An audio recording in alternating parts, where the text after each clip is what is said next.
हैं, मैं उनसे निवेदन करना चाहूंगा कि आप झारखंड के लोगों के हर सुख दुख में साथ दें, बदले में झारखंडी आपके लिए जान तक देने को तैयार रहेगा। क्योंकि हमारे लोग बहुत सरल होते हैं।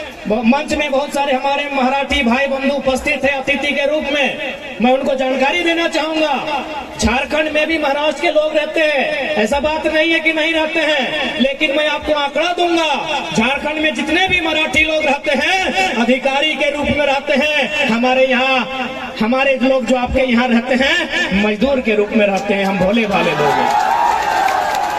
तो जितने भी मराठी अतिथि के रूप में आए हैं, मैं आपको संदेश देना चाहूंगा कि हमारे झारखंड के लोग बड़े सरल किस्म के लोग होते हैं, खेती बाड़ी करने वाले लोग होते हैं, भाईचारा के साथ जीवन यापन करने वाले लोग होते हैं। ये हमेशा इस माया नगरी से माया की नहीं दया की अपेक्षा रखती है। मैं आपको तमाम आंकड़े दूंगा कि आपके लोग भी हमारे राज्य में रहते हैं, अच्छी बात है, हम भी उनका आदर करते हैं, सत्कार करते हैं, सम्मान करते हैं, लेकिन जाके जांच कीजिएगा वो अधिकारी के रूप में रहते हैं, किसी कंपनी का जीएम है, किसी कंपनी में सीएमडी है। हमारे लोग यहाँ दुकान में हैं, हमारे लोग यहाँ मजदूर के रूप में हैं, हमारे लोग यहाँ ड्राइवर के रूप में हैं, हमारे लोग यहाँ वर्कर के रूप में हैं। क्योंकि झारखंड के लोग हैं, हम लोग सरल स्वभाव के लोग हैं।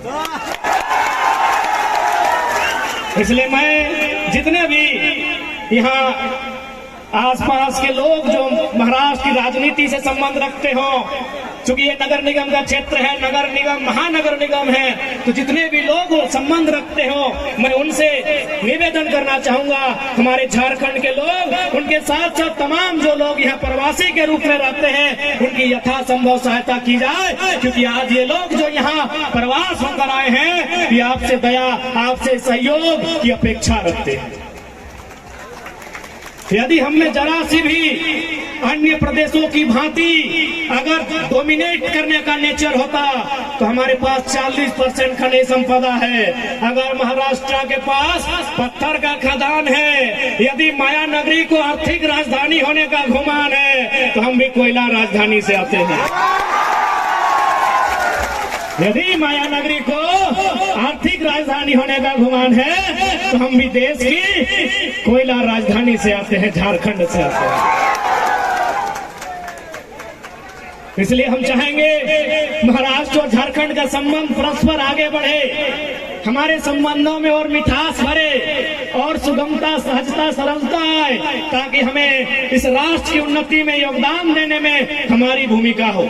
हमारी यही खासियत है कि हम जहाँ जाते हैं उस अनुसार ढल जाते हैं। यदि हम महाराष्ट्र आए हैं तो हम महाराष्ट्र का आदर करते हैं, मराठी मानुष का आदर करते हैं, यही हमारी खासियत है।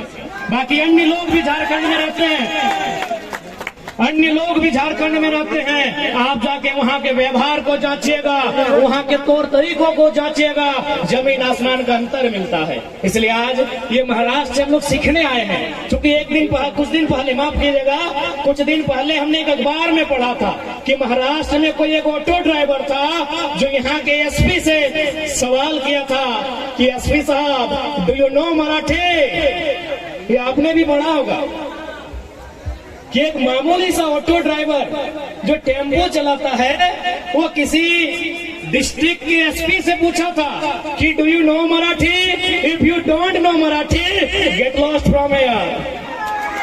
तो हम ये साहस लेने आए हैं महाराष्ट्र से, ये हिम्मत लेने आए हैं महाराष्ट्र से कि आपके यहाँ एक ऑटो ड्राइवर एसपी से आंख दिखा के बात करता है, सड़क में फुटपाथ में चलने वाला एक मामूली मराठी यहाँ आला अधिकारियों से आंख दिखा के बात करता है। लेकिन हमारे झारखंड में अरे स्टार वाले तो छोड़िए, देखो वर्दीधारी देखिए तो उनका हालत खराब हो जाता है। इसलिए इस मिट्टी से हम लोग हिम्मत लेने आए हैं कि भाई यहाँ की मिट्टी में क्या खासियत है कि यहाँ इस प्रकार की विविध व्यवस्थाएं हैं, यहाँ इस प्रकार से उन्नति का अवसर मिलता है। हमारा झारखंड 40% खनिज संपदा देता है। धनबाद में अगर कोयला है तो खोडरमा में अभ्रक है, तो गिरिडीह में बेशकीमती लकड़ियां हैं, तो पत्थर हैं, तो कहीं लोहा, तो कहीं तांबा, तो कहीं यूरेनियम, तो कहीं थोरियम, तो कहीं लिथियम, तो कहीं मीथेन का गैस है।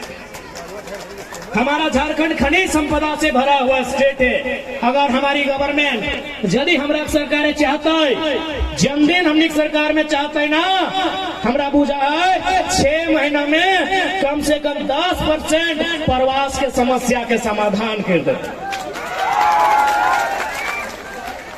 आंकड़ों के मुताबिक रांची में लगभग 13,000, धनबाद में 8,000, बोकारो सिंहभूम में 6,000 फैक्ट्री है। लगभग कुल मिलाकर बड़े छोटे जो मैन्युफैक्चरिंग कंपनियां हैं झारखंड में लगभग 55 से 60,000 के आसपास है। आप गुना करके देखिए, अगर एक कंपनी में 100 लोगों को भी रखा जाए तो 60,000 कंपनियों में कितने लोगों का जगह बन सकता है? लगभग 60 लाख। 60,000 में अगर 2 जीरो डालेंगे तो 6 लाख और 1 जीरो तो सीधे 60 लाख। मजदूरों की संख्या कितनी है प्रवासी? 12 लाख। समाधान है कि नहीं है? लेकिन पॉलिसी नहीं है, नीति नहीं है हमारे पास। हम यहाँ आके मिले, हमारे भाइयों ने बताया कि हम ड्राइविंग करते हैं। अरे भाई ठीक है, आप ड्राइविंग करते हैं तो हमारे झारखंड में लगभग 7 लाख किलोमीटर तक सड़कों का जाल बिछा है। हमें ड्राइविंग का अवसर झारखंड की सड़कों में दिया जाए। हमने थोड़ी कहा कि हमें ड्राइविंग का हुनर है तो हमारे हाथों में डॉक्टर वाला छुरी दे दीजिए, किडनी की जगह गुर्दा निकाल लेंगे। हमने ये थोड़ी कहा कि हमें इंजीनियर का काम दे दीजिए। हमने थोड़ी कहा, हम में जो टैलेंट होगा, यदि हम मैक्सिमम लोग ड्राइविंग ही जानते हैं और हमारी नियति में, हमारी इस जनरेशन को ड्राइविंग ही करना नियति में है, तो झारखंड में 7 लाख किलोमीटर तक सड़कें हैं। आप वहां अवसर दीजिए, कम से कम 200 किलोमीटर का वहां दूरी होगा, 2000 किलोमीटर की दूरी तय नहीं करना होगा। तो आखिर हमारी इस पीड़ा की, हमारी इस वेदना, हमारी इस तकलीफ का अनुभव कौन करेगा? इसलिए आज जितने भी प्रवासी हैं, मैं मानता हूं यहाँ जितने लोग आए हैं, आप भी नहीं चाहते होंगे कि हमारे जो आने वाली पीढ़ी हो वो प्रवास का दर्द झेले। मैं मानता हूं और इस बात में सच्चाई भी है। लेकिन आज कहीं ना कहीं, चूंकि इसी मन से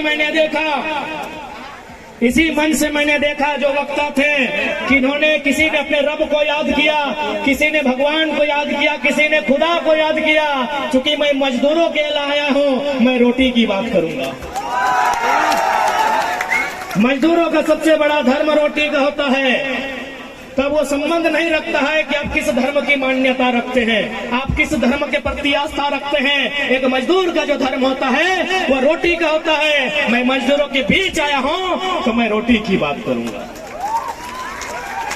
क्योंकि भारत एक संवैधानिक देश है, ये नियम कानूनों का देश है, ये देश कानूनों से चलता है और कानून के रखवाले हमारे सांसद होते हैं, कानून के रखवाले हमारे विधायक होते हैं। हाँ, तो आपको राजनीति को भी समझना होगा, आपको रोटी के साथ साथ राजनीति को समझना होगा।